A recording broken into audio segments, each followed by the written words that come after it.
네, 먼저 데이터 분석을 위한 파이썬 프로그램 설치 및 환경 구성을 해볼 건데요. 일단은 여기 주소 보이시죠? anaconda.com이라고 하는 이 주소에 접속 한번 해보시고요.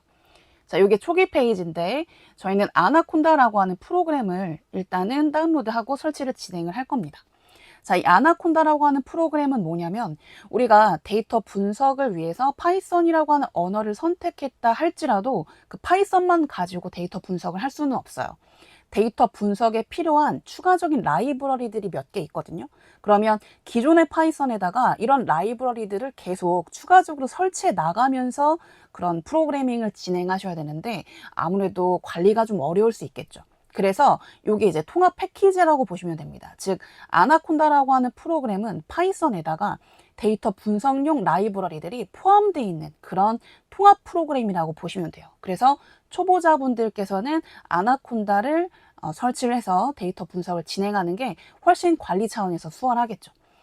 자, 그래서 저희는 아나콘다를 다운받을 건데요. 여기 보시면 프리 다운로드라고 되어 있죠. 이걸 눌러주시면 다운로드 페이지로 이렇게 전환이 되고 뭐 이메일 주소를 입력하셔도 되지만 밑에 보시면 스킵, 등록을 스킵하겠다라는 건데 이걸 눌러주시면 뭐 별도의 등록 없이 프로그램을 무료로 다운받을 수 있습니다. 자, 두 가지 버전이 있는데요. 요거는 이제 통합 버전이라고 보시면 되고 풀옵션, 그러니까 여러 가지 기능이 다 포함되어 있는 그런 버전이라고 보시면 되고요. 장점은 이미 다 여러 가지 라이브러리들이 포함이 되어 있기 때문에 별도의 라이브러리들을 추가적으로 설치할 필요가 없다라는 거. 근데 단점은 그만큼 무겁습니다. 용량이 많이 차지돼요. 약 3기가 정도. 그래서 저는 이거를 설치를 할 건데 여러분들 만약에 그 설치를 할 뭐 노트북이나 PC에 저장 공간이 부족하다라고 한다면 가급적 여유 공간을 좀 확보해 주시고 3기가 이상 확보해 주시고 설치를 해 주시는 게 좋겠고 나는 너무 여유가 없다라고 하시는 분들은 미니콘다라고 하는 요약 버전이거든요. 그러니까 초경량 버전이라고 보시면 됩니다. 하지만 요걸 설치하면은 굉장히 가벼운데 계속 저희가 실습에 필요한 라이브러리들을 추가적으로 설치를 해야 되는 그런 불편함이 있을 수 있어서 저는 이 버전으로 다운로드를 받을 겁니다. 자, 여러분들 OS가 뭐 윈도우냐 맥이냐 리눅스에 따라 이렇게 선택해 주시면 되고요. 이 다운로드는 윈도우용이라서 윈도우 OS이신 분들은 이거를 다운로드 받아 주시면 됩니다. 그러면 이렇게 다운로드가 진행이 되고요. 다운로드가 모두 완료가 되면은 이걸 이제 더블 클릭해서 실행을 시켜 보도록 하겠습니다.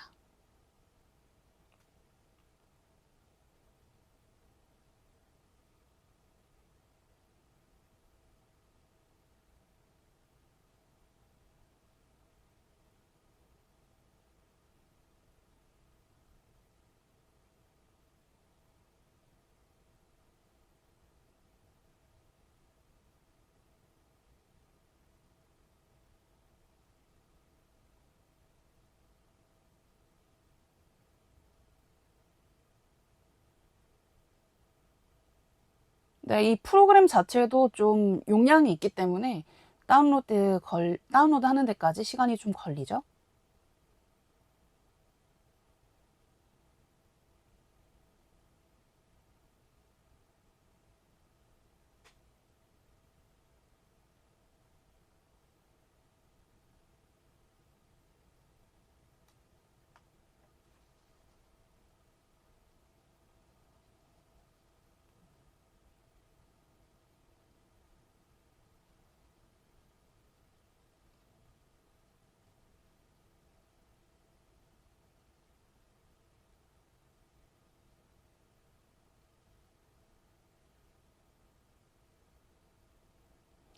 네, 기존에 파이썬이나 아나콘다를 설치를 하셨던 분이더라도 제 영상을 보고 실습 코드를 따라하려면 이게 파이썬이나 아나콘다는 버전이 변경이 되면은 기존에 있던 함수도 없어지기도 하고 뭐 새롭게 생기거나 삭제가 되거나 이렇기 때문에 버전에 따라 꽤 문법이 달라질 수 있어요. 그래서 가급적 기존에 아나콘다나 파이썬이 설치가 돼 있었다라고 한다면 제거 후 다시 최신 버전으로 설치를 권해드립니다. 자, 그러면 설치를 진행을 해 보도록 하겠습니다. 파일 열기를 눌러주시면 설치가 진행이 되고요. 요게 릴리즈 된 게 배포된 게 2024년 10월 1일에 배포가 된 거라서 그 이전에 배포된 파일을 가지고 계시다라고 한다면 새롭게 설치를 권해드린다라고 아까 말씀드렸죠.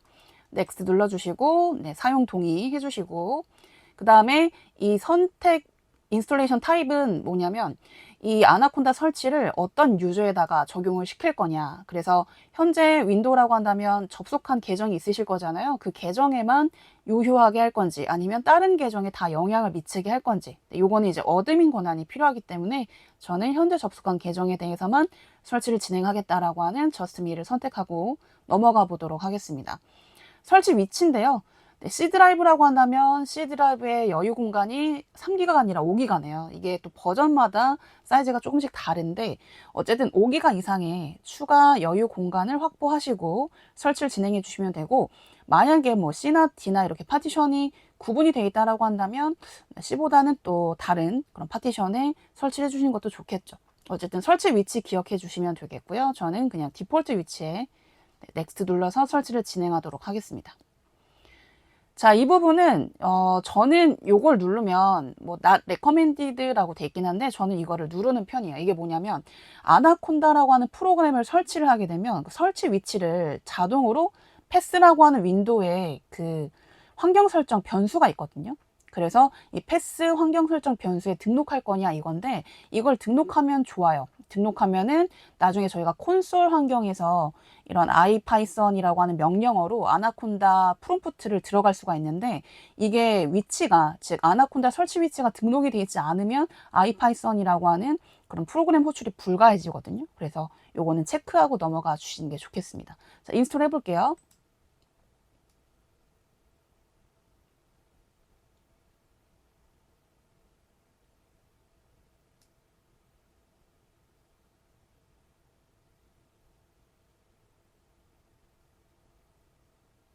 네, 이제 아까도 말씀드렸다시피 저희가 무거운 풀 버전을 설치를 진행을 하고 있기 때문에 시간이 좀 걸리거든요.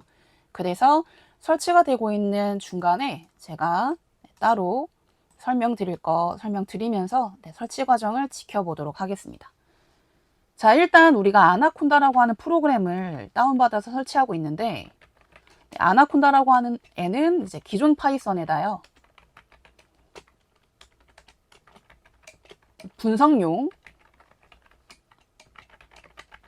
라이브러리가 포함된 그런 형태다라고 보시면 되겠고 뭐 분석용 라이브러리라고 하는 것은 뭐 넘파이라던가 그 다음에 판다스, 사이킨런 뭐 요런 애들이 있거든요. 등등 뭐 아실 필요는 없습니다만 어쨌든 아나콘다는 이런 식으로 추가적인 분석용 라이브러리를 포함하고 있는 그런 통합 프로그램 형태구나 라고 기억해 주시면 되겠고요. 자, 그 다음에 여러분들이 이제 아셔야 되는 거는 IDE라고 하는 걸 아셔야 돼요. 이 IDE가 뭐냐면 통합 개발 툴이거든요. 통합 개발 툴. 그러니까 통합 개발 툴이 뭐냐면 어떤 언어든 그 언어를 사용해가지고 뭔가 개발, 그러니까 프로그램을 실행을 하려면 그 실행을 도와주는 그런 추가적인 개발 툴이 필요해요. 그걸 이제 IDE라고 하는데 파이썬 같은 경우에 IDE는 여러 가지 형태가 있습니다. 뭐 가장 대표적으로 스파이더라고 하는 애가 있고요. 그 다음에 또 많이들 사용하시는 주피터 노트북. 웹 브라우저 형태예요. 그래서 웹 브라우저 형태로 이제 열어서 그 안에서 프로그래밍 코드를 실행시키면서 결과를 실시간으로 볼 수 있도록 도와주는 그런 형태의 IDE라고 보시면 되겠고요. 또 파이참 많이 쓰시죠? 파이참이라던가 그 다음에 VS 코드도 많이 쓰시고 비주얼 스튜디오 그 다음에 요새는 또 구글에서 제공하는 역시 주피터 노트북과 같은 웹브라우저 기반의 그런 IDE인데요. 코랩이라고 부릅니다. 요것도 많이들 쓰세요. 코드가 특히 공유가 되는 그런 특징이 있기 때문에 클라우드 환경에서의 그래서 코랩도 이제 많이 사용하시는데 여기 앞에 두 개는 저희가 지금 아나콘다라고 하는 프로그램을 설치하고 있잖아요. 자동 포함되어 있어요. 근데 나머지들은 추가적으로 설치를 해주시거나 아니면은 또 뭐 가입을 해야 된다거나 이런 부수적인 요인들이 있기 때문에 초보자분들께 저는 이 두 가지를 추천을 드립니다. 왜냐하면 아나콘다만 설치하면 바로 보이니까요. 그리고 저는 스파이더라고 하는 프로그램을 사용해서 수업을 할 거예요. 일단은 설치가 다 완료가 되면 두 가지 모두 보여드릴 건데, 스파이더는 쭉 필기를 하나의 노트패드, 그러니까 메모장처럼 필기를 쭉 완성하기가 좋습니다. 하지만 필기가 하나의 메모장처럼 완성이 되는 장점이 있는데, 단점은 각 행마다 명령어 결과가 노출되지는 않아요. 근데 이제 주피터 노트북은 제가 명령어 하나 넣고 실행하고 명령어 하나 넣고 실행하고가 그게 하나의 화면에 다 담기거든요. 그래서 뭔가 전반적인 코드와 그 실행 결과를 한꺼번에 저장하기 좋은 그런 형태라고 보시면 되겠습니다. 그래서 내가 만약에 목적이 좀 달라지겠죠? 나는 쭉 그냥 코드만 필기를 할 거야 라고 한다면 이제 스파이더가 좋고요. 아니야, 코드 결과 이거를 하나의 형태로 저장해서 내가 추가적으로 프로그램을 실행하지 않아도 그 결과를 즉각적으로 보면서 뭔가 공부를 하고 싶어 라고 한다면 주피터 노트북을 사용해서 실습하시는 게 좋습니다. 자, 어쨌든 저는 스파이더라고 하는 프로그램을 사용해서 수업을 진행을 할 예정입니다. 아직까지도 이렇게 설치가 진행이 되고 있죠. 생각보다 꽤 오래 걸리니까요. 천천히 하시면 되고요. 말씀드리는 순간 끝났네요. 그래서 이제 넥스트 눌러주시고, 그러면 아나콘다가 설치가 다 됐으니까요. 이제 스파이더와 주피터 노트북을 실행을 시키면서 어떤 식으로 되어 있는지 한번 보시고, 또 스파이더 가지고 우리가 실습을 하겠다라고 했으니까 스파이더의 실습 환경 구성을 같이 해보도록 하겠습니다. 일단 넥스트 눌러서 이 과정을 완료해 주시면 되겠고요. 피니시 해주시면 되고요. 요거는 체크 해제하고 피니시 하겠습니다. 네, 그러면 설치가 완료가 된 거예요. 자, 그러면 일단은 스파이더라고 하는 프로그램을 이렇게 쓰시면은 나오죠. 요게 이미 설치가 된 거예요. 자, 그리고 주피터 노트북도 마찬가지로 이렇게 보시면 나오죠. 자, 그럼 주피터 노트북부터 먼저 보여드리도록 하겠습니다. 이게 웹브라우저 기반이다라고 말씀을 드렸는데요. 실행을 시켜주시고, 그럼 뭔가 콘솔 환경에서 쭉쭉쭉쭉 이렇게 실행이 자동으로 되고요. 웹브라우저가 하나 뜰 거예요.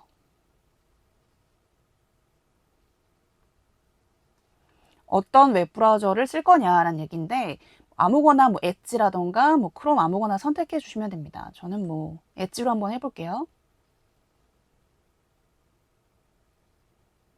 자, 이렇게 돼 있죠. 자, 여기서 이제 여러분들이 파이썬을 실행을 시키시려면 여기 new 보이시죠? 여기서 나는 이 주피터 노트북 가지고 파이썬 3 실행할 거야 라고 선택해 주시면 다음처럼 이런 환경이 뜹니다. 그러니까 이게 이제 웹브라우저 기반이고요.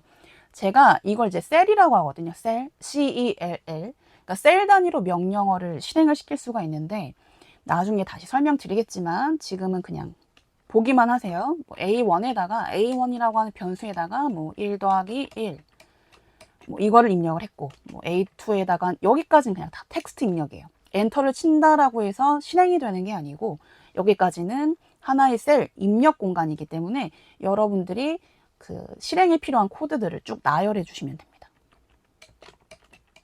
이런 식으로 한번 써볼게요. 자, 제가 이렇게 코드를 나열을 했잖아요. 이거를 이제 실행을 시키고 싶다라고 한다면 위에 요게 이제 실행 키거든요.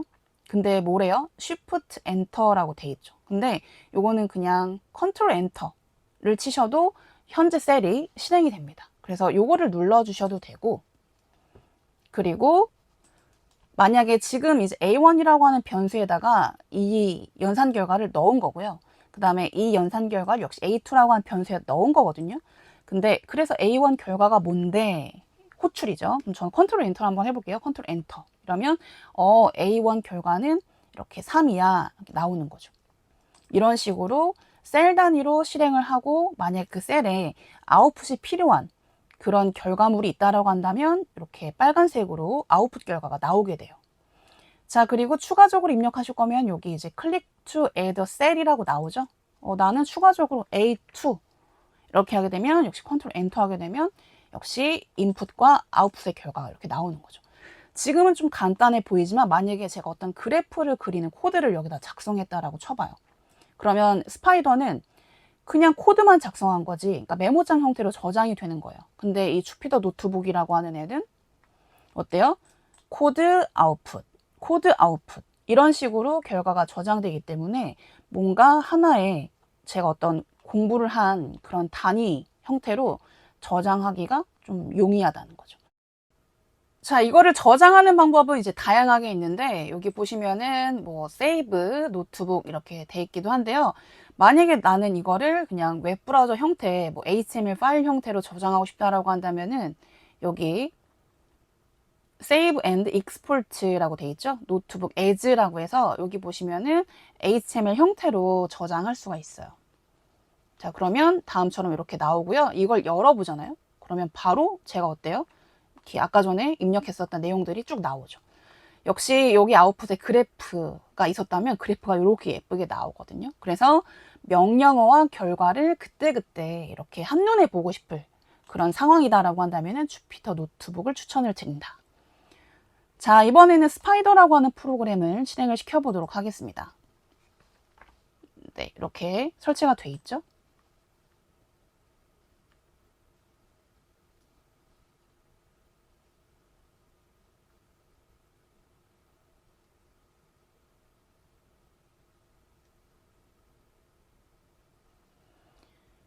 네, 뭐 스파이더 웰컴 하면서 뭐 투어 할 거냐. 근데 저는 뭐 디스미스 거절하고요. 이렇게. 그래서 여기 보시면은 요거는 그냥 주석이니까 지우고 아까 전에 제가 했었던 A1은 뭐 1 더하기 1 더하기 1 뭐 이런 식으로 쓰는 거예요. 그러니까 코드를. 이게 자동 완성돼 가지고 ESC 키 누르면 네, 자동 완성 꺼지기도 하고요. A2는 뭐 10 더하기 뭐 3 이런 식으로 코드를 쭉쭉쭉쭉 완성시키는 거죠. 그러면 요 왼쪽의 화면은 어떻게 보면 그냥 그 메모장에 쓰는 것처럼 쭉 필기를 할 수가 있는 거고 이 실행 결과는 어떻게 나오냐면 일단은 이 스파이더라고 하는 프로그램에서는 라인 단위 실행이 가능한데요. 그럼 F9, 컨트롤 엔터가 아니라 F9를 눌러주시면 됩니다. 그럼 어때요? 이 결과가 여기 나오죠. 그래서 입력과 그 다음에 출력이 이렇게 분리가 되어 있는 형태예요. 역시 얘도 한번 실행을 시켜볼까요? F9. 자, 출력하기 위해서는 그래서 A1에 어떤 결과가 남아있는 건데 F9. 그럼 A1은 3이야 라고 인아웃 결과가 나오죠. 마찬가지 A2에는 뭔데 F9. 그러면 이렇게. 그래서 쭉 필기를 하나의 메모장처럼 관리하기가 좋고요. 그리고 그때그때 실행한 결과는 이렇게 아웃풋 창이 따로 만들어져 있어서 이렇게 뭔가 길어지는 코드를 작성하기가 좀 좋죠. 자, 근데 저는 이 이제 스파이더라고 하는 프로그램의 이제 실습 환경을 변경해 볼 건데 저는 뭐 요런 추가적인 화면을 좋아하진 않아서 딱 위에는 이렇게 코드를 작성하는 화면, 아래는 아웃풋 화면 두 가지로 만드는 걸 좋아하거든요. 자, 일단은 여기 뷰 보시면 레이아웃을 다양한 형태로 여러분들한테도 익숙한 레이아웃 형태가 있다라고 한다면 이렇게 윈도우 레이아웃을 바꾸실 수가 있어요. 그래서 지금 이제 눈에 보이는 게 스파이더 디폴트 레이아웃이라고 보시면 되고 나는 이 레이아웃이 편해 그러면 바꾸시지 않으셔도 되고요. 매틀랩 만약에 사용에 좀 익숙하신 분들은 매틀랩 레이아웃. R 스튜디오라고 하는 것은 R 프로그램 아시죠? 파이썬과 R 가지고 저희가 데이터 분석을 할 수가 있지 않습니까? R 스튜디오가 R 프로그램의 대표적인 아이디인데 나는 R 스튜디오가 조금 더 편하다라고 한다면 R 스튜디오 레이아웃을 눌러주시면 그거에 맞게끔 편해요. 자, 그래서 R 스튜디오는 이렇게 네 가지 화면으로 분할이 되는데 이쪽이 변수에 대한 삽입 내용. A1은 지금 3이라고 하는 값이 삽입이 돼 있어. A2는 12라고 하는 값이 삽입이 돼 있어. 이런 변수에 대한 사용 현황이 나오는데 사실 중요하지 않아요. 그래서 보시면은 이렇게 옆에 요 버튼 있죠. 네, 요 버튼으로 클로즈 해주시면 됩니다. 그래서 불필요한 화면들은 이렇게 클로즈를 계속 해주시고 자, 이것도 역시 클로즈 해주시면은 딱 위아래 두 개만 남게 되거든요. 이렇게. 저는 이 환경을 좋아해요. 그래서 위에는 코드를 쭉 입력하는 공간, 아래는 코드 실행 결과를 보는 공간. 그래서 여러분들은 뭐 여러분들 레이아웃, 원하는 레이아웃 선택해서 구성해 주시면 되고요. 저는 이 환경으로 실습을 진행을 하도록 하겠습니다. 자, 그 다음에 이제 뭐 글자 크기라던가 글자 폰트 이런 것들 조정해 줄 필요가 있고요. 글꼴 같은 거. 그 다음에 뭐 테마 이런 것들 조절해 주실 필요가 있는데 뷰 옆에 툴즈 보시면 툴즈에 프리퍼런스라고 하는 요 부분이 이제 환경 설정하는 부분이에요. 눌러주시면 되고요. 자, 맨 위에 어피어런스 이건데요. 요게 이제 테마예요. 그래서 여러분들이 테마를 하나하나씩 선택하면 요게 선택된 테마거든요. 그래서 밑으로 화살표 키로 내려보시면 여러분들이 원하는 테마가 있을 수 있어요. 지금 배경 색도 다르고 글자 색도 다르죠. 요게 이제 문자열 색깔이고 그 다음에 주석 처리 색깔, 그 다음에 함수 색깔 이런 식으로 다 다르게 구성이 되어 있거든요. 그래서 여러분들이 보기 편한 테마를 선택해 주시면 됩니다. 그리고 테마도 수정이 가능하긴 해요. 에딧 해가지고 테마 나는 이런 테마가 이런 글꼴이 마음에 안 들어, 색깔이 마음에 안 들어, 그러면 추가적으로 수정이 가능합니다만 스파이더에서 제공해주는 테마가 굉장히 다양하기 때문에 아무거나 선택해 주시면 원하는 다양하기 때문에 이 중에 하나 선택해 주시면 될 것 같아요. 네, 저는 이제 스파이더 다크라고 하는 테마를 선택을 하도록 하겠습니다. 네, 저랑 같이 선택해 주셔도 되고요. 아니면 여러분들만의 또 나는 원하는 테마가 있다라고 한다면은 네, 선택을 해주시면 됩니다. 네, 그래서 스파이더 다크라고 하는 테마를 그대로 사용할 거고 밑으로 이게 보시면은 여기 요 플레인 텍스트가 요 위쪽에 있는 텍스트고요. 그 다음에 리치 텍스트가 요 아래쪽에 있는 텍스트거든요. 그래서 여러분들 역시 원하는 네, 글자 크기, 글꼴 선택해 주시면 되는데 저도 역시 제가 원하는 네, 글꼴을 선택을 한번 해보도록 하겠습니다. 뭐 꼭 저랑 동일하게 세팅하지 않으셔도 되겠죠? 저는 루시카 콘솔이라고 하는 네, 요걸로 선택을 할 거고요. 밑에도 동일하게 선택을 할 거예요. 원하는 글꼴 선택해 주시면 되고요.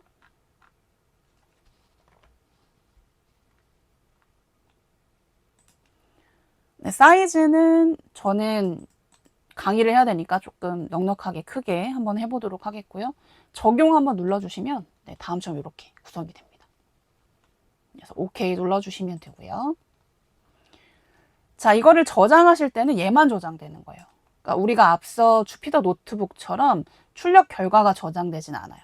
그래서 나는 내가 필기를 이만큼 했으니까 필기를 저장하고 싶다라고 한다면은 뭐 이렇게 파일, 그다음에 Save As 눌러주시면 되고요. 네, 다음처럼 이렇게 파이썬 파일 형태로 .py라고 하는 형태로 저장되거든요. 그래서 제가 바탕화면에 저장 한번 해보겠습니다. 그러면 뭐 이런 식으로 파일 이름만 저장해 주시면 네, 바탕화면에 다음처럼 이렇게 p1.py라고 하는 네, 파이썬 파일이다 라는 형태로 이렇게 저장이 됩니다. 자, 그러면 이제 기본적인 환경 설정을 했으니까요. 이 스파이더를 사용하기 위한 여러 가지 단축키를 설명을 드리겠습니다. 자, 일단은 여기다 쭉 필기를 할 거라서 맨 윗줄은 가급적 지우지 않으시는 게 좋아요. 간혹 얘를 지웠다가 프로그램 오류가 발생한 적이 있었어가지고 간혹 종종 발생하거든요. 그렇기 때문에 맨 윗줄은 지우지 않는 게 좋고요. 자, 이런 애들은 제가 실행할 목적으로 쓴 게 아니라 필기지 않습니까? 그럼 보통 주석 처리를 샵으로 이렇게 표현을 하는데 제가 일일이 샵을 이렇게 주석 처리를 하기에는 좀 불편할 수 있잖아요. 그래서 단축키가 있는데 제가 이렇게 라인 한번 써볼게요. 이렇게 드래그를 하시고 나는 드래그된, 즉 선택된 영역을 주석 처리를 한꺼번에 샵을 달아주세요 라고 한다면 컨트롤 1을 눌러주시면 됩니다. 어때요? 한꺼번에 됐죠. 그리고 다시 주석을 해제하시고 싶으셔도 컨트롤 1. 네, 그래서 보시면 컨트롤 1이 바로 주석 처리구나.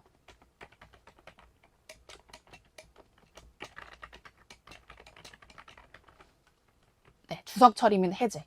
그래서 한 라인 또는 선택 영역이요.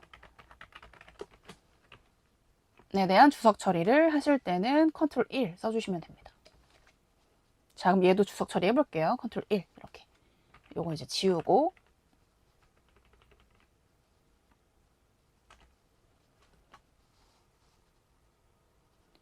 자, 그 다음에 이제 두 번째는 요게 주석 처리가 또 다른 형태가 있어요. 근데 제가 예를 들면 01장 파이썬 환경 구성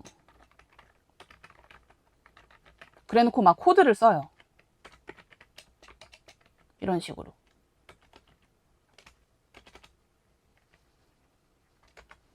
자, 그러면 뭔가 얘가 챕터니까 챕터만의 구분을 짓고 싶을 때, 그럴 때는 컨트롤 4를 한번 눌러보실래요? 어때요? 이게 이렇게 라인을 포함해서 이렇게 구분된 영역으로 주석 처리가 되죠. 이럴 때는 이제 컨트롤 4를 눌러주시면 됩니다. 자, 컨트롤 4는 구분된 영역으로의 주석 처리.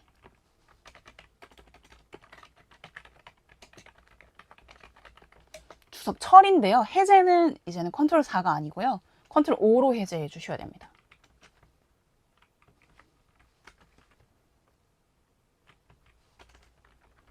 자, 제가 여기다 대고 다시 컨트롤 4를 눌러보면 또 한 번 이렇게 계속 들어가는 구조거든요. 그래서 컨트롤 4가 아니라 해제하실 때는 컨트롤 5, 5, 5 이러면 이제 해제가 되는 거예요. 이해되시죠? 주석 처리. 자, 그래서 컨트롤 1을 쓰시거나 아니면 컨트롤 4를 쓰시거나 주석 처리, 해제 잘 해주시면 되겠고, 간혹 제가 뭐 영문을 이렇게 쓰는데 대문자로 썼었어야 되는데, 근데 이걸 다 지우고 다시 대문자로 쓰면은 번거롭잖아요. 이렇게 대소문자를 바로 변환해주는 그런 단축키가 있거든요.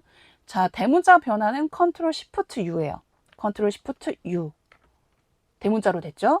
그리고 역시 컨트롤 U를 하면 소문자 변환이 됩니다. 써볼게요. 컨트롤 U 하게 되면은 네, 소문자 변환이다 라고 했고요. 컨트롤 시프트 U 하게 되면 대문자 변환입니다.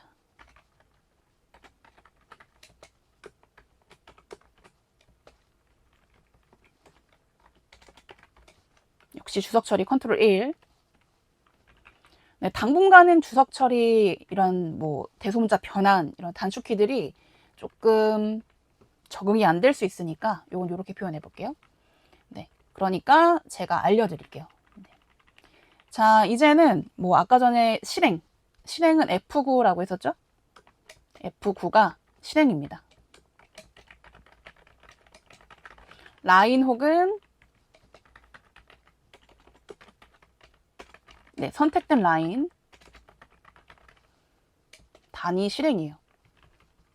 그래서 제가 아까 전에 A1은 뭐 1 더하기 1 이렇게 명령어를 썼고, 그 다음에 A2는 2 더하기 2 이렇게 명령어를 썼다 치면은 나는 이 두 줄을 동시에 실행하고 싶다라고 한다면 이렇게 드래그를 하시고 그 다음에 F9를 쓰시면은 이게 동시에 실행이 되는 거예요. 그래서 드래그를 안 하면 이 커서가 있는 라인 하나만 실행이 됩니다. 이렇게.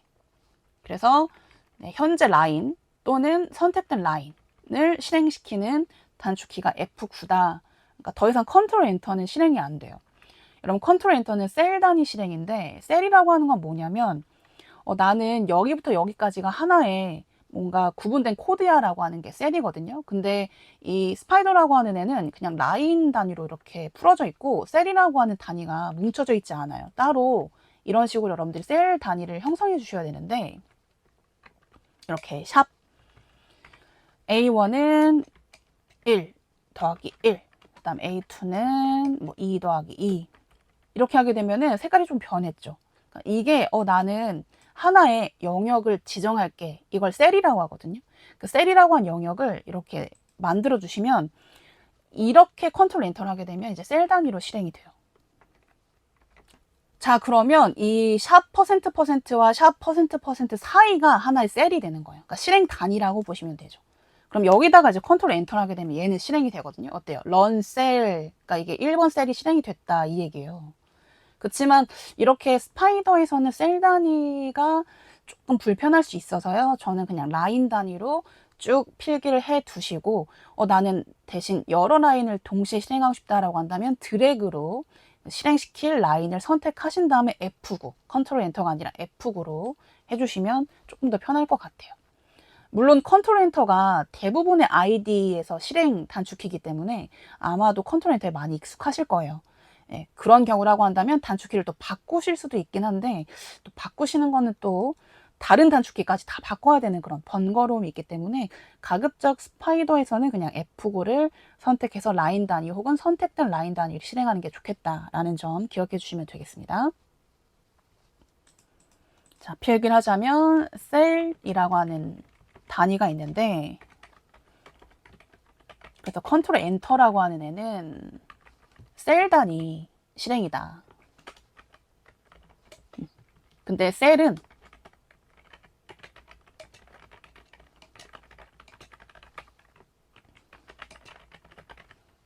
셀은 하나의 실행 영역을 의미하는데, 스파이더에서는 아까 전에 샵 %%로 셀 선언 가능해요.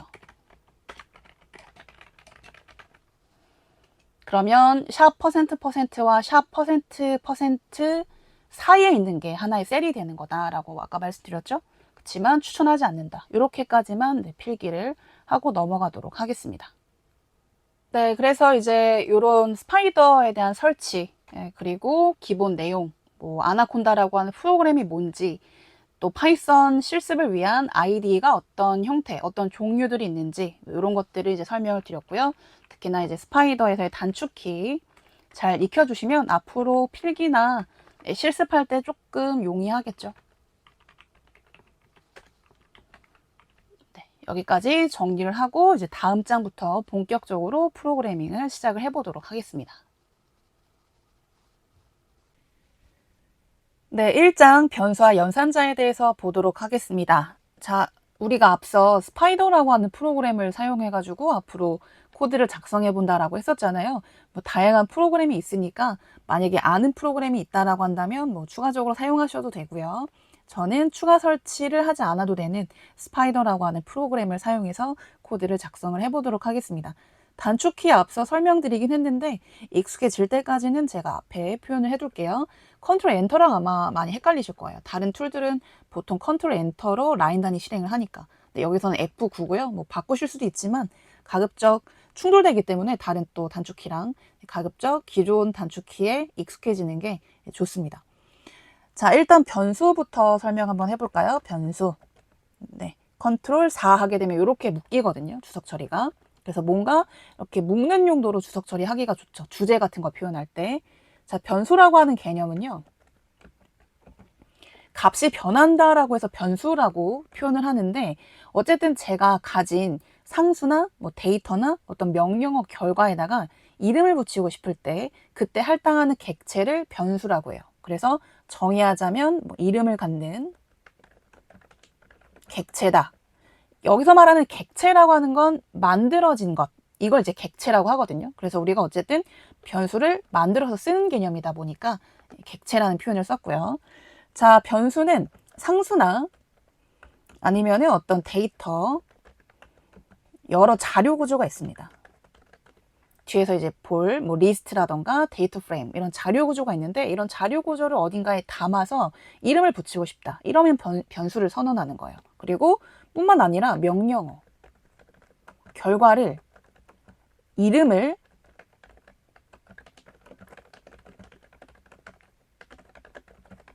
이름을 갖는 형태로 저장할 목적으로 생성한다라고 되어 있는데 왜 이름을 갖는 형태로 저장을 할 필요가 있을까요?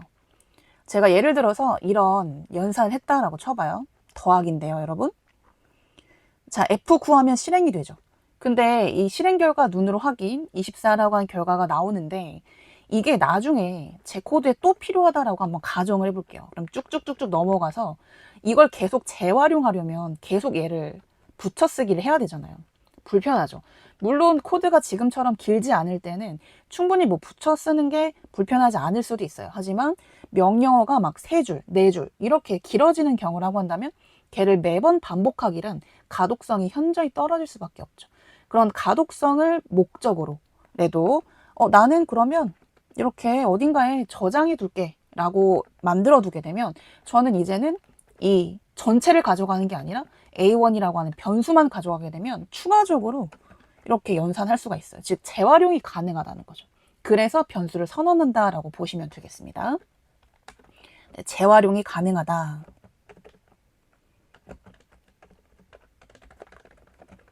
네, 요게 이제 변수를 선언하는 목적이 될 수도 있는 거죠. 자, 변수에는 상수, 데이터, 명령어 결과를 저장할 수 있다라고 했는데 상수의 형태부터 보도록 하겠습니다. 일단은 숫자 상수.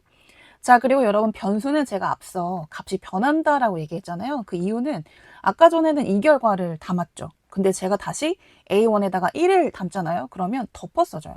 그래서 동시 저장 가능한 게 아니고요. 맨 마지막에 선언한 대상만 남게 됩니다. 그래서 제가 A1을 이렇게 다시 내가 A1에 담겨져 있는 결과를 내가 보여주세요 라고 하려면 A1을 다시 실행시켜야 되거든요. 이렇게. 그래서 이렇게만 하면은 결과가 A1에 담긴 거니까 결과는 안 나오고요. 다시 A1이라고 하는 변수를 실행을 시켜야지만 결과가 나옵니다. 어때요? 아까 전에 담아놨던 이 결과가 아니라 조금 전에 다시 실행했던 1이라고 하는 결과만 남아있죠. 그래서 충분히 덮어쓰기가 가능한 개념이에요. 그러면 다시 A1 하게 되면 이제 뭐가 나오겠어요? 100이 나오겠죠. 이런 식으로 숫자 상수에 대한 선언이 가능하고요. 자, 문자 상수도 넣어보겠습니다.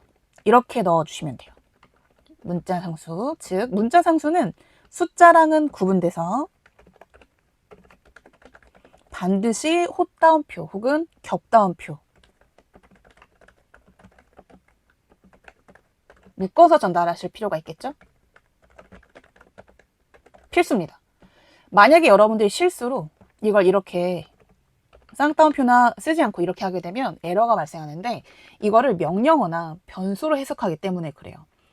그냥 일반 텍스트랑 명령어랑은 다른 개념이잖아요. 그쵸? 명령어라면 이 파이썬이 알고 있는 내용이어야 되는데 이런 명령어는 없어요. 그러니까 뭐지? 라고 받아들이는 거죠. 그래서 아니 이거는 그냥 내가 지금 만든 그냥 텍스트야 라는 의미로 전달이 되려면 이걸 우리가 문자열이라고 하거든요. 문자열. 그러니까 문자가 나열된다라고 해서 문자열이라고 하는데 이런 문자열, 즉 문자 상수를 표현할 때는 반드시 헛다운표 혹은 겹다운표로 묶어주셔야 된다라는 점을 주의해 주시면 되겠고요. 이렇게. 자, 그 다음에 만약에 다중 라인으로 여러분들이 문자열을 구성해야 될 수도 있어요. 무슨 얘기냐면 쓰다 보니까 길어지는 거죠.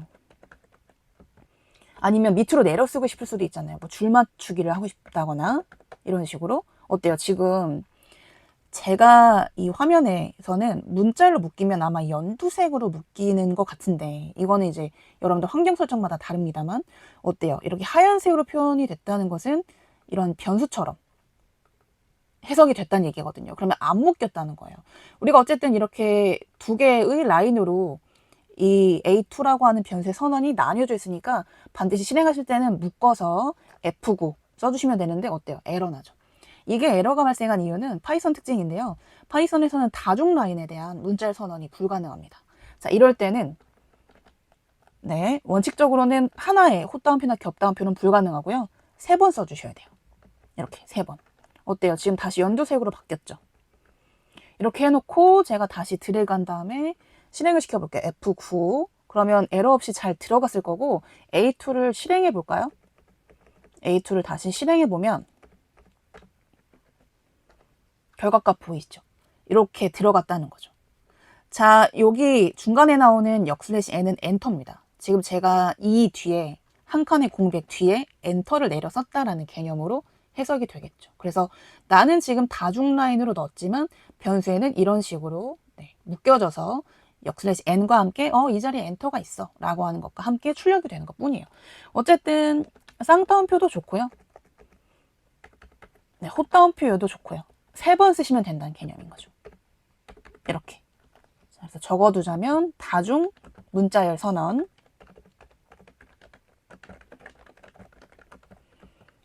쌍따옴표나 헛따옴표나 겹따옴표를 3번 사용한다. 이거를 주의해 주시면 됩니다. 물론 이렇게 다중 문자열, 다중 라인의 문자를 선언하실 일이 많지는 않을 거예요. 알고 계시면 도움이 되겠죠? 자, 어쨌든 변수의 선언은 네, 이렇게 equal 가지고 해주시면 됩니다.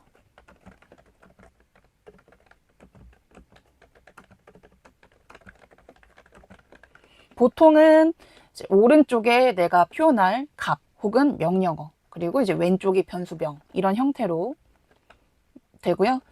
자, 그 다음에 두 번째는 변수의 데이터 타입을 확인할 수가 있어요. 자, 무슨 얘기냐면 제가 프로그래밍 하다가 가끔 타입 오류가 발생할 때가 있어요. 그러면은 숫자가 기대되는데 문자가 왔다, 막 이런 식으로 에러가 떨어지거든요. 그러면 내가 가진 변수가 도대체 어떤 데이터 타입이길래 에러가 나는 거야? 라고 하는 걸 확인해야 될 때가 있거든요. 그때 필요한 함수라고 보시면 되겠고요. 타입이라고 하는 함수로 이렇게 써주시면 가능합니다. 자, A1에는 숫자가 담겨져 있죠? 그러니까 네, A1에는 제가 다시 문자로 바꿨네요. 그러면 str, 스트링의 약자요. 문자라고 되어 있고요. 제가 A3에다가 숫자를 다시 넣어 볼게요. 그 다음에 숫자더라도 정수가 있고 실수가 있지 않습니까? 이렇게 각각 두 개를 넣어 보겠습니다. 자, A1은 str이라고 문자야 라고 나왔고요. 그 다음에 A3은 int라고 정수라고 나오고 있고요. A4는 아마도 float이라고 나올 거예요. 그래서 숫자 같은 경우에는 이렇게 int와 float 타입으로 구분해서 나온다는 점도 참고하시고, 어쨌든 중요한 거는 내가 어떤 데이터 타입이 확인이 필요하다라고 한다면 타입이라고 하는 함수를 써주시면 된다라는 점. 자, 그 다음에 이제 중요한 거는 변수에는 이 변수 이름은 여러분들이 알아서 그냥 자유롭게 만들어 주시면 되는 건데, 어쨌든 코드를 작성하는 사람 마음이죠. 근데 이름에 규칙이 있습니다. 우리가 그걸 명명 규칙이라고 하거든요. 이름을 붙이는 규칙이다라고 해서 명명 규칙이다라고 하는데, 명명 규칙을 주의해서 여러분들이 변수명을 작성해 주셔야 되는데, 일단은 숫자로 시작할 수 없어요. 자, 제가 예를 들어서 1a 이런 식의 변수는 선언하잖아요. 그러면 에러가 발생합니다. 지금 에러 발생하는 거 보이죠? 얘는 에러 발생. 즉 숫자는 시작할 수 없어요. 하지만 숫자를 포함할 수는 있죠.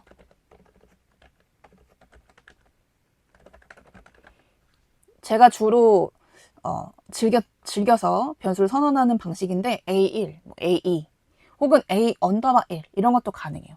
가급적 특수기호를 사용하지 않는 게 좋은데요. 때로는 불가능한 것도 있습니다. 하지만 언더바 같은 경우에는 가능해요. 언더바는 보통 특수기호의 범주에 포함되지 않기 때문에 언더바는 이제 주로 사용이 가능하고요. 네, 그 다음에 대소를 구분합니다. 즉 여러분들이 소문자 A1이라고 한 거는 소문자 A1으로만 호출해 주셔야 돼요. 근데 대문자 A1으로 잘못 쓰게 되면은 걔는 없는 변수예요. 제가 A1이라고 하는 변수 이렇게 선언해 놨는데 대문자 A1으로 이렇게 호출하게 되면 얘는 호출이 불가능하다는 거죠. 그렇죠? not defined라고 되어 있지 않습니까? 말 그대로 그런 변수는 없다라고 하는 개념이고요. 대소를 구분하니까 주의해 주시면 되겠고요. 자, 마지막으로 예약어 사용 금지입니다. 자, 여기서 말하는 예약어는 말 그대로 이미 예약된 언어. 즉, 이 파이썬이라고 하는 프로그램 내에서 이미 만들어진 단어. 예를 들어서 나중에 뭐 썸이라고 하는 함수가 있어요. 이거는 내부에서 이렇게 주황색으로 지금 바뀌죠? 얘는 이미 알고 있는 예약어란 개념이에요. 즉, 함수명인데, 나는 썸이라고 한 함수명이 있는데 이걸 이렇게 선언하게 되면 그럼 나중에 썸이라고 하는 함수를 사용할 때 도대체 얘는 변수인 건지 함수인 건지 그쵸, 모를 수가 있겠죠. 충돌이 발생할 수가 있어요. 그래서 많은 학생들이 쌤 에러 나요 해가지고 가면은 코드 틀림없는데 왜 에러 나지? 해서 자세히 보면은 변수를 이런 식으로 선언해 놓고 에러가 발생하는 경우가 많아요. 그래서 가급적 이런 예약어를 포함하는 형태의 그런 변수는 사용하지 않는 게 좋겠죠. 굳이 쓰고 싶다면 vsum, 저 같은 경우는 이런 식으로 쓰는 편이에요. vsum 아니면 뭐 sum1 이런 식으로. 네, 그래서 예약어 자체를 가지고 있는 형태의 변수는 선언하지 않는 게 좋겠다. 뭐 if 이런 것도 마찬가지죠. 보라색으로 변하지 않습니까?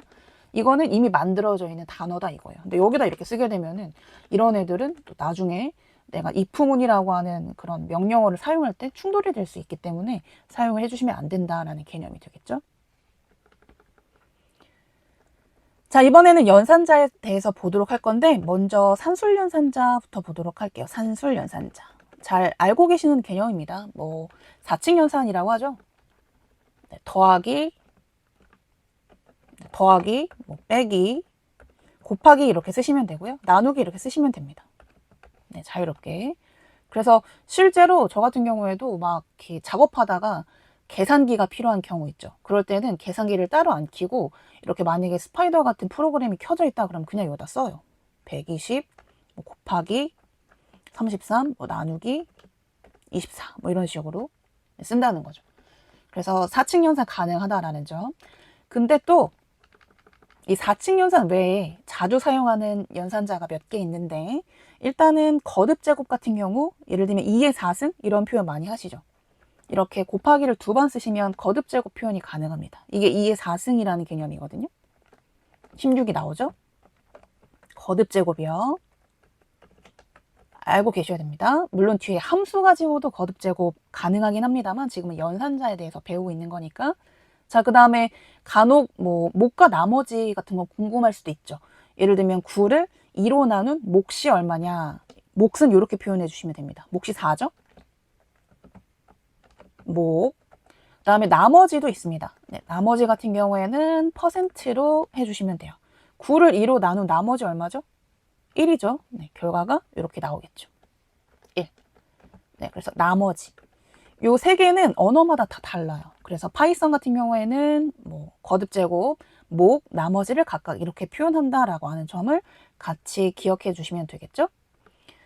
자, 이번에는 비교 연산자 보도록 하겠습니다. 비교 연산자라고 하는 건 뭐 크냐, 작냐, 뭐 이런 표현이지 않습니까?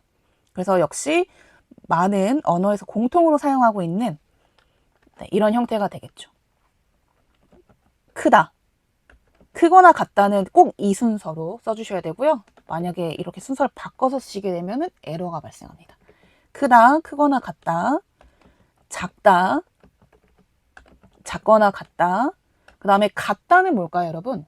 즉 A1과 A2가 같냐라는 질문을 해야 될 수도 있잖아요. 그때는 이퀄이 아니라 이퀄을 쓰셔야 돼요. 이유가 뭐죠? 앞서 파이썬에서 이퀄 하나는 변수를 선언하는 선언 연산자로서 의미를 가지고 있어요. 그렇기 때문에 이제는 비교 연산자를 사용할 때는 구분해 줄 필요가 있겠죠. 그래서 파이썬 언어에서는 비교 연산자가 이퀄 2번 사용해야 된다는 점. not equal은 뭘까요? not equal. 같지 않다는 느낌표 써주시면 됩니다. 이렇게 같지 않다 써주시면 돼요. 자, 그럼 한번 볼까요?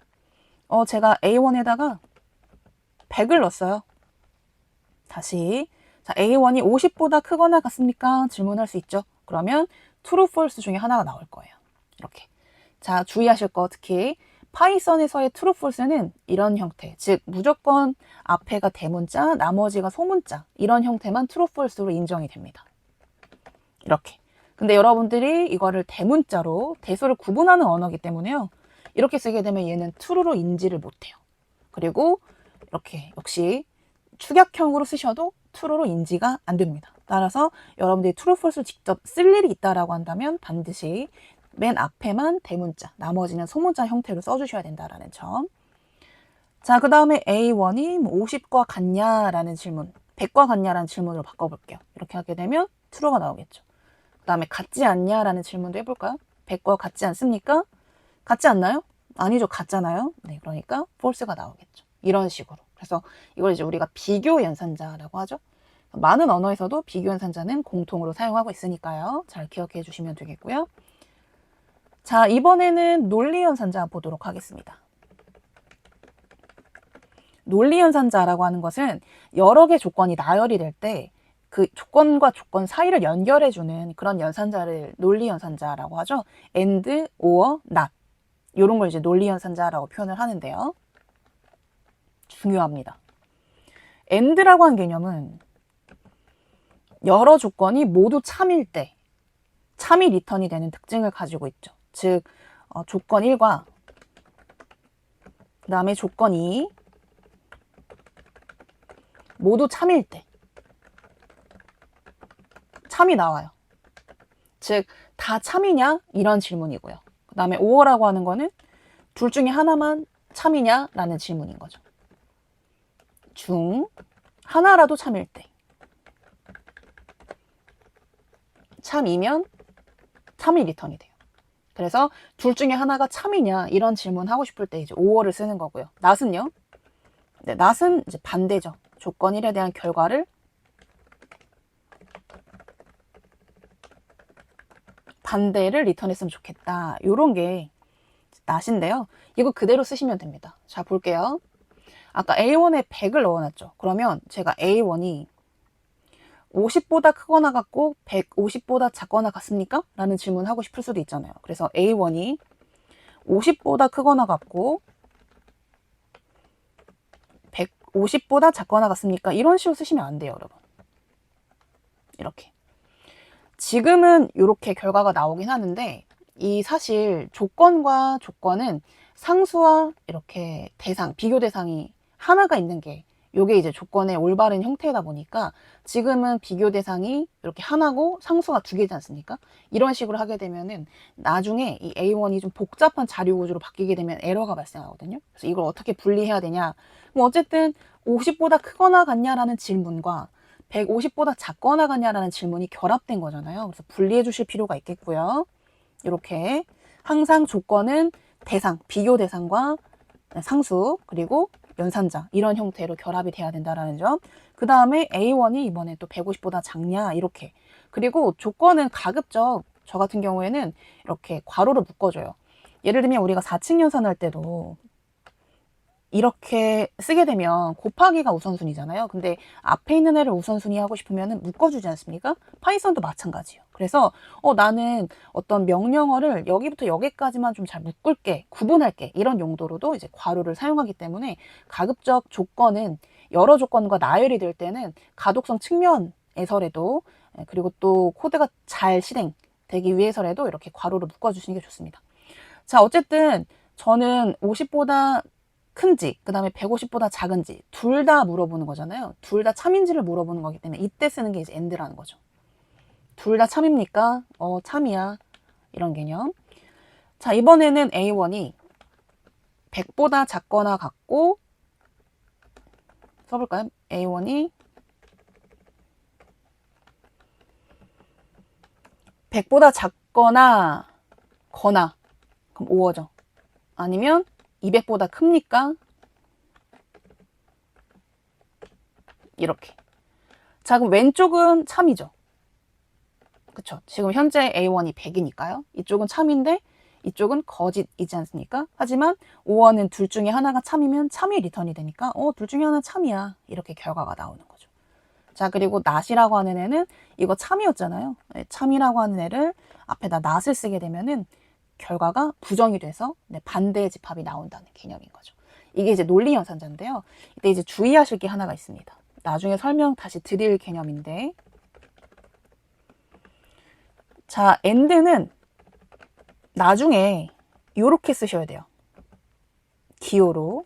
그 다음에 or는 파이프. 그 다음에 not은 물결.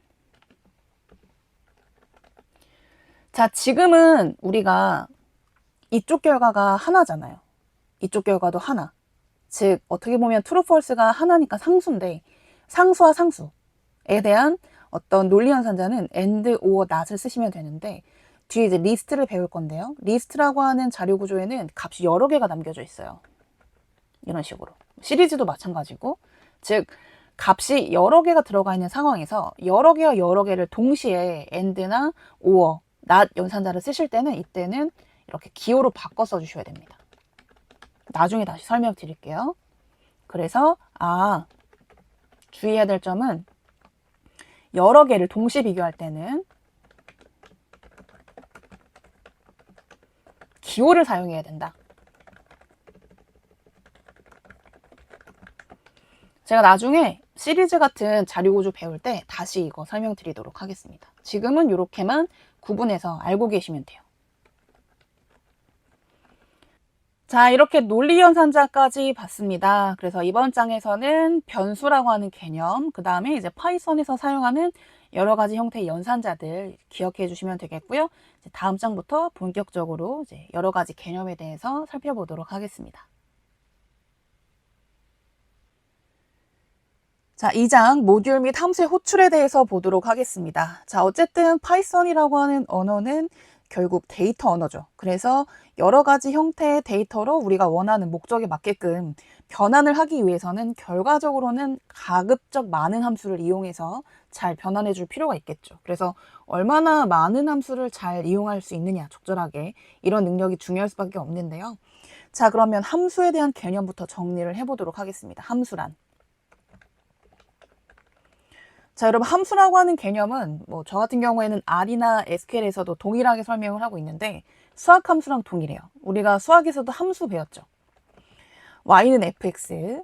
자, 그러면 얘는 어떻게 생겼는지 아직 모르지만 이 문장이 나타내고자 하는 의미는 x가 들어가면 y가 어떤 형태로든 나와야 되죠. 그래서 인풋과 아웃풋 밸류와의 관계를 정의한 객체가 바로 함수다라고 보시면 되겠고요. 만약에 fx가 2x 플러스 1 이런 형태로 정의가 되어 있다라고 한다면 제가 x라고 하는 값에 10을 넣게 되면, 즉 이 함수에 10을 넣게 되면 아웃풋은 21이 나오지 않습니까? 이런 식으로 함수라고 하는 것은 나는 뭐가 들어가면 뭐가 리턴이 되면 돼. 이런 형식으로 사전에 정의가 돼 있는 객체라고 하는 거죠. 그러니까 만들어져 있는. 자, 그래서 함수의 정의는 바로 미리 만들어진, 아니면 여러분들이 필요시에 만들 수도 있고요. 어쨌든 인풋 밸류와 아웃풋 밸류와의 관계를 정의한 객체다라고 보시면 되겠습니다.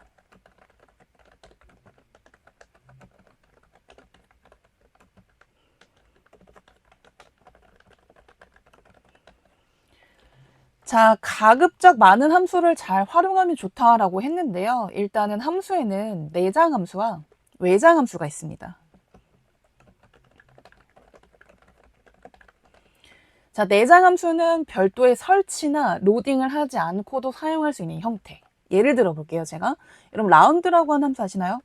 라운드, 엑셀에서도 많이 사용하는, 다른 언어에서도 많이 사용되는 수학 함수인데요. 반올림 함수입니다. 제가 123.4567이라고 하는 이 숫자를 뒤에다가 이렇게 쓰게 되면은 얘는 해석하기를 앞에 있는 숫자를 이 둘째 자리, 소점 둘째 자리까지 표현해라. 반올림 해서 이런 개념이거든요. 그러니까 여기서 즉 소수점 셋째 자리에서 반올림을 진행을 하겠죠. 그러면 123.46이 나오겠죠. 그렇죠? 자, F9 이런 식으로 처리해 주시면 되는데요. 자, 어쨌든 이렇게 제가 별도의 뭐 설치나 로딩하지 않았죠. 이렇게 사용할 수 있는 게 내장 함수예요. 근데 여러분 반올림이 있으면 버림도 있죠. 버림 함수가 뭐게요? 네, 바로 트렁크라는 함수인데요. 트렁크. 근데 트렁크는 제가 이렇게 해서 또 볼게요. 그러면 요 소점 자리를 버리겠다라는 얘기인데 제가 F9 실행시켜 보면은 다음처럼 name trunk is not defined 이렇게 name 에러가 뜬다는 것은 말 그대로 이런 이름에 객체가 없다는 거예요. 그러니까 함수가 없다는 거죠. 이게 바로 외장 함수이기 때문에 그렇습니다. 대표적인, 즉 우리가 파이썬이나 아나콘다 같은 애들을 설치를 하게 되면 자동으로 설치되는 그런 함수들이 있어요. 그런 애들은 별도의 추가적인 설치를 하지 않아도 사용할 수가 있는 부분이고요. 사실상 설치를 했다 하더라도 로딩을 또 필요로 하는 부분이 있어서 로딩을 해야 되는 경우가 존재할 수 있는데, 자, 이 트렁크는 어디 있냐? 이미 설치가 돼 있긴 해요. 하지만 내장돼 있는 게 아니라서 계속 해당 함수를 붙여놓고 이 메모리에 붙여놓고 써야 되는 개념이다라고 보시면 되는데요. 우리가 함수를 배포할 때는 함수 하나하나를 배포하지 않고 함수의 묶음이라고 하는 모듈의 형태로 배포를 합니다. 모듈. 그래서 항상 함수를 사용하실 때는 모듈 안에 있는 함수를 꺼내다가 쓰시는 형태로 그렇게 전달해 주셔야 되는데, 자, 이 트렁크라고 하는 함수는 어디 있냐? 바로 메스라고 하는 모듈에 있습니다. 일단 모듈 조금 이따 정리하도록 하고요. 임포트 메스 이렇게 하게 되면 메스라는 이름의 모듈을 호출해 주세요라는 얘기입니다. 자, 그러면 이 메스 안에 있는 다양한 함수들이 호출이 되거든요. 그 목록을 확인하실 때는 반드시 기억하십시오. dir이라고 하는 명령어로 제가 얘를 이 패키지라고도 부르는 모듈을 붙여놨죠. 그러면 이 붙여져 있는 모듈의 내부의 함수가 어떤 것들이 저장되어 있는지를 확인하는 방법이에요. dir. 즉 모듈 내 함수 목록 확인. 여러분 이거 매우 중요해요. dir 꼭 기억해 주시고요. 한번 확인해 보시면 이렇게 여러분들한테 익숙한 뭐 사인, 탄젠트 함수, 뭐 스퀘어 루트 여러 가지 함수들이 이렇게 쭉 보이고 있죠. 로그 함수도 있고요. 요런 애들이 있다는 거죠. 근데 문제는 이거를 트렁크도 있거든요, 여러분. 여기 밑에 보시면은 트렁크 있죠. 근데 이걸 호출했다라고 해서 바로 쓸 수 있는 형태가 아니에요. 제가 이거 다시 한번 써보겠습니다. 어쨌든 얘는 에러가 발생하는데, 왜냐면 트렁크는 내장되어 있는 게 아니기 때문이다. 그래서 메스라고 하는 이 모듈을 호출했는데요. 호출했다라고 해서 바로 쓸 수 있는 게 아니라는 거죠. 그럼 어떻게 쓰느냐? 반드시 앞에 출처를 밝혀 주셔야 됩니다. 즉, 메스라고 하는 모듈 안에 있는 함수야. 이거 쓸게 라고 써주셔야지만 가능해요. 이거 주의하십시오. 자, 그래서 조금 전에 요렇게 썼을 때는 에러가 났었죠? 이렇게 했을 때는 에러가 발생했는데요. 이유는 함수 앞에 그 모듈을 출처를 밝히지 않았기 때문이죠.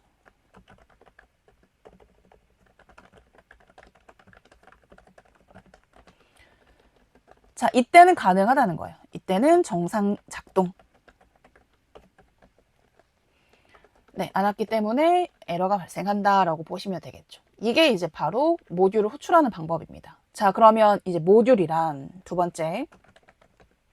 자, 모듈은 뭐냐면 바로 함수의 묶음입니다. 아까 전에 함수를 배포할 때 하나하나씩 배포하지 않는다 그랬죠. 그래서 함수를 묶어서 한꺼번에 패키징 형태로 배포를 하는 거예요. 따라서 제가 어떤 외부 함수를 쓰고 싶다라고 한다면 함수를 다운받는 게 아니라 그 함수가 포함된 패키지를 다운받는다라는 개념이라고 이해해 주시면 되겠고, 그 패키지를 파이썬에서는 모듈이라고 부르는 겁니다. 뭐 때에 따라 라이브러리 혹은 패키지라고 혼용해서 부르기도 하고요. 어쨌든 정의는 함수의 묶음, 집합이죠. 이게 배포 단위가 되겠고요. 그리고 뭐 때에 따라서는 뭐 라이브러리 혹은 뭐 패키지, 물론 뭐 그 파이썬에서는 패키지라고 하는 용어가 따로 있기는 한데 다른 언어에서는, 특히 R이라고 하는 언어에서는 이걸 패키지라고도 부르기 때문에 혼용해서 많이 쓰시기도 하세요. 혼용. 라이브러리, 패키지라고도 부름. 이렇게 정리를 해보도록 하겠습니다. 자, 근데 이런 모듈의 호출 방법이 다양하게 있습니다, 여러분. 이게 진짜 중요해요. 모듈 호출 방법, 모듈 및 함수 호출 방법. 첫 번째, 지금처럼 바로 이렇게 모듈을 호출해주는 방법이에요.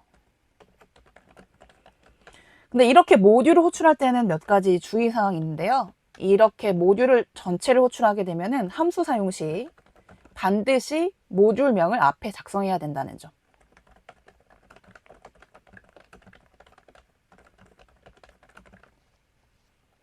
요게 이제 첫 번째 주의해야 될 점이고요. 자, 지금처럼 모듈을 호출할 때는 별칭을 사용할 수가 있습니다. 모듈명, 별칭 사용 가능. 그러니까 무슨 얘기냐면 지금이야 뭐 메스라고 하는 모듈명이 길지 않죠. 하지만 만약에 이게 막 길어진다라고 한다면은 매번 제가 앞에 이 모듈명을 써야 된다고 했었잖아요. 그러면 이 모듈명이 길어지게 되면 매우 불편해지겠죠. 가독성도 떨어지고. 그래서 알리아스를 쓸 수가 있어요. 별칭. 알리아스를 사용하는 방법은 as 한 칸 띄고 알리아스를 써주시면 됩니다. 자, 이렇게 ma라는 알리아스를 가졌다라고 한다면 이제는 이게 아니라 메스.트렁크가 아니라 ma.trunk라고 사용해 주시면 되겠죠. 이렇게. 이해되시죠? 그래서 첫 번째, 모듈을 호출을 하는데 이럴 때는 함수를 사용할 때는 반드시 모듈명 혹은 알리아스를 가진 경우는 알리아스를 써서 함수의 출처를 밝혀주시면 된다. 자, 두 번째는 매번 이렇게 모듈명을 밝히기에는 좀 불편하죠. 그래서 모듈명 없이 함수를 직접 호출하는 방법입니다. 중요하겠죠. 저 같은 경우에도 이번의 방법을 가장 많이 사용합니다. 즉, 함수를 직접 호출하는 방법은 모듈명 없이 함수명만으로 함수의 호출이 가능해요. 너무 좋죠. 자, 그리고 방법은 from import를 써주시면 됩니다. from import. from 모듈명, import 함수명, 이런 형태로 써주시면 되고요. 마찬가지 이 함수명이 길어지는 경우가 있어요. 특히나 나중에 우리 모델링 할 때 함수명이 매우 길어지거든요. 저 같은 경우에는 다 알리아스로 바꿔서 씁니다. as 별칭. 여기서 말하는 별칭은 함수 별칭입니다. 이거는 생략 가능하다라는 의미로 제가 대괄호 안에다 넣어 놓을게요. 이게 문법이에요. 기억해 주셔야겠죠? 자, 그럼 저는 이제 트렁크만 쓰고 싶다 이거예요. 이렇게 그러니까 ma.trunk, 뭐 mass.trunk 이렇게 사용하고 싶지 않고 그냥 트렁크만 쓰고 싶으면 어떻게 해야 됩니까? 자, from mass 모듈에 있었죠? import trunk 이렇게 쓰시게 되면은 이후부터는 이제 이렇게 ma.trunk 이렇게 안 쓰셔도 되고요. 그냥 바로 트렁크라고만 쓰시면 됩니다. 어때요? 좋죠?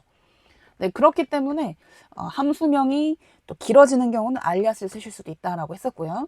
어쨌든 나는 매번 함수를 쓸 때마다, 특히 자주 사용하는 함수를 쓸 때마다 앞에 모듈명 점 함수명 이런 식으로 사용하기 싫다라고 한다면 from import로 함수를 직접 호출해 주시면 된다. 자, 세 번째는 역시 함수를 직접 호출하는 방법은 맞는데요. 근데 제가 메스 안에 이 트렁크도 있고 아까 스퀘어 루트도 있었죠. 그러면 매번 제가 이거를 메스 안에 여러 개를 내가 쓰고 싶은데 얘도 써야 되고 이렇게 해야 되고 트렁크도 해야 되고 매번 이렇게 하나씩 꺼내 쓰기가 번거롭잖아요. 그래서 함수를 직접 호출하는 건 맞는데 특정 모듈 내에 있는 모든 함수를 직접 호출하고 싶을 때는 세 번째 방법을 써주시면 됩니다. 즉 얘는 하나씩 함수 하나씩 꺼내서 호출하는 방법이고요. 세 번째 방법은 모듈 내 모든 함수를 다 꺼내서 직접 함수명만으로 호출을 하겠다 이런 개념이고요. 자, 똑같아요. 이렇게 써주시면 되는데 이제는 별표를 써주시면 됩니다. 별표. 자, 그러면 이런 메스 안에 여러 가지가 있었잖아요. dir 해서 또 뭐가 있는지 볼까요? 여러 가지가 있는데 저희가 지금 스퀘어 루트랑 아까 전에 트렁크라고 하는 함수만 꺼내서 썼지 않습니까? 근데 파워라고 하는 함수가 또 있어요. 근데 이건 저희가 직접 호출하지 않았죠. 근데도 제가 별표로 호출했기 때문에 얘도 사용이 가능할 거예요. 함수명 단독으로. 자, 얘는 앞서 우리가 거듭 제곱 배웠죠. 2의 4승. 어떻게 한다 그랬죠? 네, 2 곱하기 곱하기 4 하면 되는데 파워라고 하는 함수로도 가능합니다. 이렇게 쓰시면 돼요. 2,4. 네, 그럼 얘는 2의 거듭 제곱 2의 4승이란 얘기예요. 즉 얘와 같다라는 얘기가 되겠죠. 이렇게. 어때요? 어쨌든 저는 파워라고 하는 함수를 직접 꺼내 쓰지 않았는데 임포트 별표하니까 함수명만 단독으로 전달이 가능하지 않습니까? 이런 장점이 있다는 거죠. 그래서 이렇게 쓰는 것도 이제 중요한 표현일 수 있습니다. 자, 지금 이제 우리가 함수라고 하는 것과 함수의 묶음, 패키징이죠. 모듈이라고 하는 걸 배웠고 모듈 내 함수를 사용하는, 즉 호출하는 방법을 다양하게 배웠지 않습니까? 이거를 주의 깊게 잘 다룰 줄 아셔야 돼요. 그리고 실수 없이 잘 호출하셔야 함수를 제대로 사용할 수가 있겠죠? 자, 그 다음에 이제 함수의 사용 시 주의할 점. 여러분, 함수라고 하는 건 이미 누군가가 어떤 값이 들어가게 되면은 어떤 값을 아웃풋 할 거예요 라고 정의를 해둔 객체라고 했잖아요. 그렇기 때문에 만든 이의 의도가 분명히 있을 거예요. 그래서 이 파워라고 한 함수도 2의 4승을 내가 쓰겠다라고 한다면 2,4를 써야지 4,2를 쓰게 되면 4의 2승이 된단 말이죠. 그렇기 때문에 함수라고 하는 것은 전달 순서가 매우 중요합니다.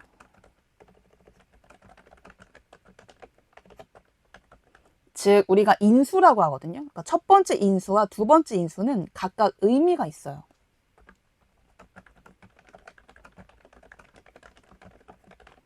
때로는 각 인수마다 반드시 들어와야 되는 데이터 타입이 정해져 있을 수도 있고요. 즉, 이 함수의 첫 번째 인수는 무조건 숫자만 와야 돼. 이 함수의 첫 번째 인수는 무조건 문자만 와야 돼. 라고 그 데이터 타입이나 의미가 정해져 있거든요. 이거를 반드시 사전에 파악하실 필요가 있고요. 그리고 정해져 있는 순서가 중요하기 때문에 순서대로 전달하셔야 됩니다. 그리고 함수마다 인수의 이름이 정해져 있을 수도 있어요.